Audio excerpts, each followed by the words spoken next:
Hi YouTube, it's Lena and I'm here today with my November Ipsy bag plus my October review. So like I always do, I'm going to first review the stuff that I got in the previous video and then I will open up the new bag. But first off, I have the two kind of skincare items. I have the Pure Lease Matcha Green Tea Antioxidant Priming Moisturizer. I did really like this as like a daytime moisturizer. I'm probably going to work on using it up kind of soon. Not for any particular reason, just because, you know, I like it. So I figure why not. I mean, I really like a lot of Pure Lease's products in general, so I'm not surprised that I wound up really liking that. And I also have the Pure Lease Blue Lotus 4-in-1 Cleansing Milk. It's a thicker face wash. And I don't normally like to pay, you know, higher end prices for facial cleansers. They kind of mostly go down the drain. But this did help with getting like bits of remnants of makeup off that sometimes like your makeup remover can miss, like, you know, bits of mascara, stuff like that. So I did actually really like this. I will say, this has kind of a weird smell to it.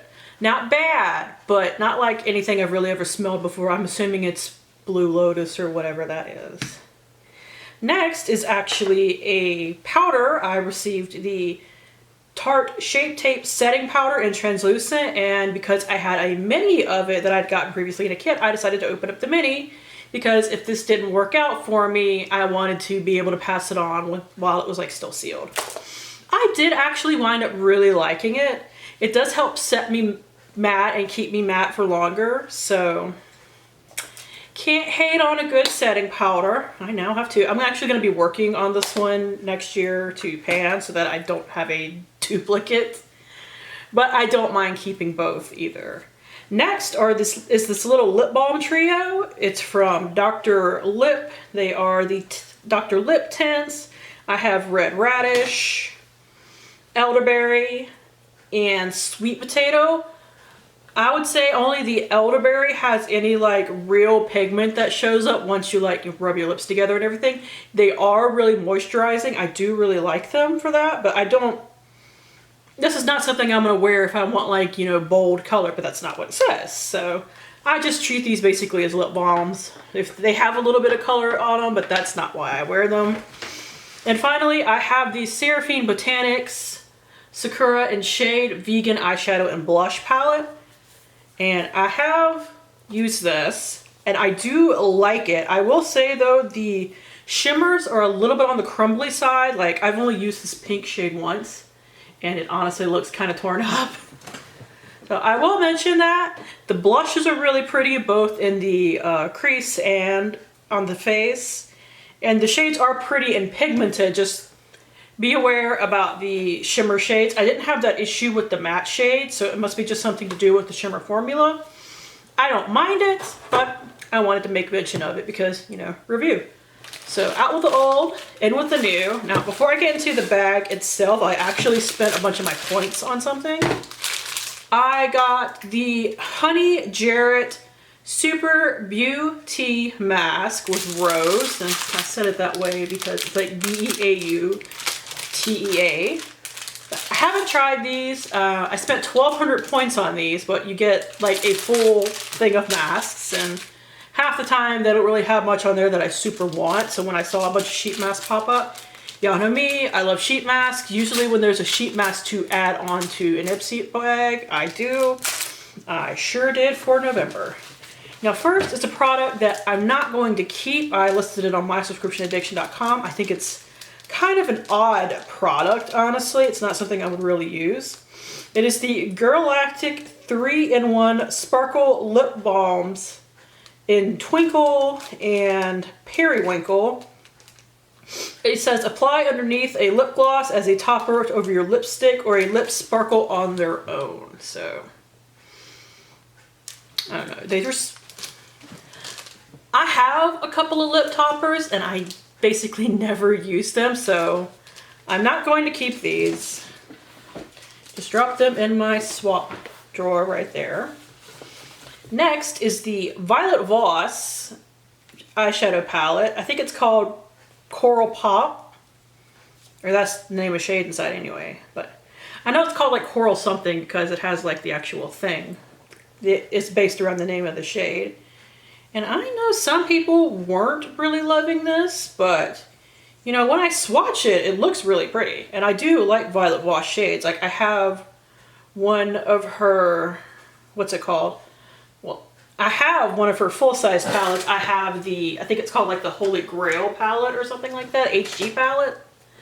But here's some of the shades right here.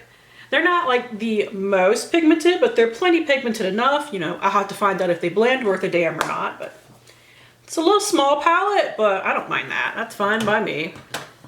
So even though I kind of made a goof when choosing my 3 products, the 2 products that were chosen for me were the palette and the Girlactik things.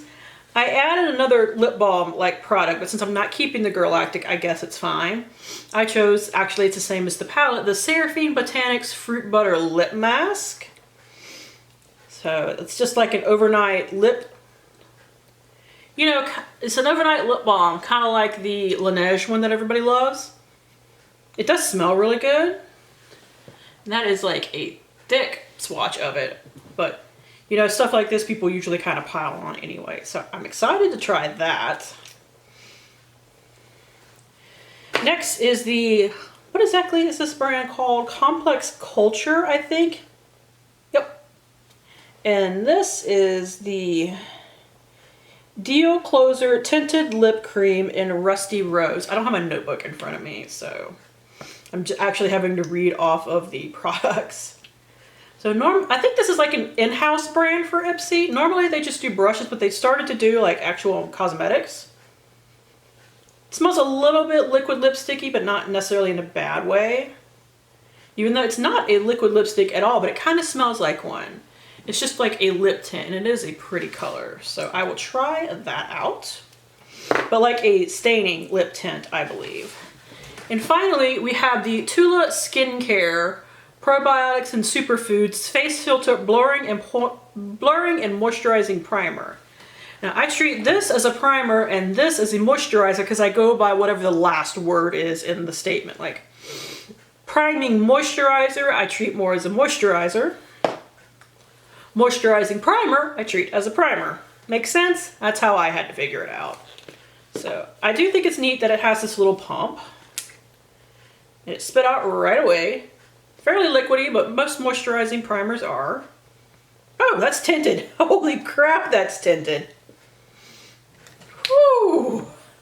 That caught me off guard. It's like once you start rubbing it in, it changes color. Okay. It smells kind of weird. Not bad. Weird. Let's make sure. I have to test that again. I have to know.